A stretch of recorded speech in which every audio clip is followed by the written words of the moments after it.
the National Association of Realtors class action lawsuit that was just settled for almost $500 million. The National Association of Realtors just settled with this class action lawsuit. And basically what this says, once it gets the stamp of the approval from the courts, which ultimately it will, and will go into effect in July, is an indicator that sellers are no longer obligated to cooperate with commissions in the multiple listing service, which, by the way, they never had to in the first place.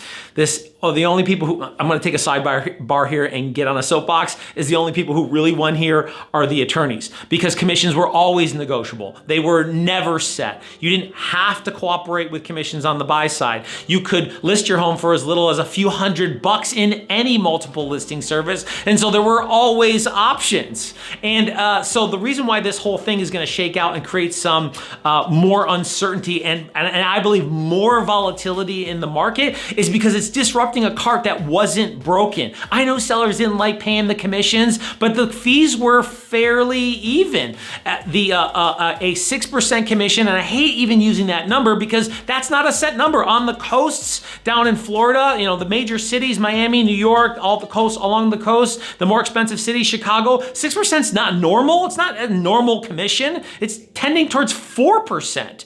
But may I digress? Okay, is that sellers were paying the commission that was set to compensate the listing agent and the buyer's agent, and they had their own closing costs, around 6 to 8%.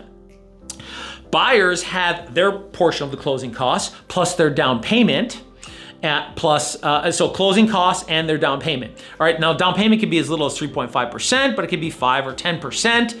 And so even if it was, let's just say 5% plus the closing costs, well, now they're gonna have to factor in commissions if sellers are not willing to pay, which I have a feeling that if you don't have to pay, and now there's this big campaign communicating that things are changing and there's this seismic shift in the real estate market and it's changing everything and you don't have to pay, there's gonna be a public perception, especially with the misinformed mass media, that you don't have to pay. And so sellers are going to elect not to pay.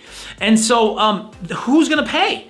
Well, sellers still may have the option to pay. Buyers are probably going to have to take on some of those costs. And why I think this is important is that that's gonna cause some confusion amongst sellers and buyers, listing agents and buyer's agents. How do we handle this? What are all the different ways that this can shake out? And I think it's gonna be a 6 to 12 month term of uncertainty from buyers and sellers, from listing agents and buyer's agents on what do we do and how do we handle this. That's gonna slow down the market because buyers have now potentially have increased costs in some scenarios for sellers who are not paying. Buyers agents are trying to figure out, do I have to go negotiate with listing agents on every transaction? Do I just get a commission secured by the buyer in each for each individual buyer? Because the terms of the contract, or the terms of the agreement are sellers are no longer able to post a cooperative commission in the multiple listing service. That doesn't mean they can't pay one, they just can't post that in the multiple listing service. So that's gonna be haywire in regards to how do we deal with that and what do we do with that. So I do believe that that uncertainty is gonna slow down the market. Increased costs for buyers are going to cause some hesitation. Figuring out how to maneuver through what sellers are offering, what buyers are willing to do is further, that uncertainty is further going to slow the market. And I think there's gonna be quite a bit of volatility from around July because the court's stamp of approvals will come probably within the next 30 to 45 days. And then once it goes into effect in July, then game on. But even before July, there's already a lot of rumblings and grumblings as far as like, how do we handle this internally in the real estate industry and what do we do? So I think that in between the sellers and the buyers' perception and mindset and confusion and the listing agents and buyer's agents understanding and strategies and perceptions on how to deal with this, ultimately, we have uncertainty, and I think it's gonna bring down the markets. I believe that markets like Austin, which is already has volatility, is gonna further see more.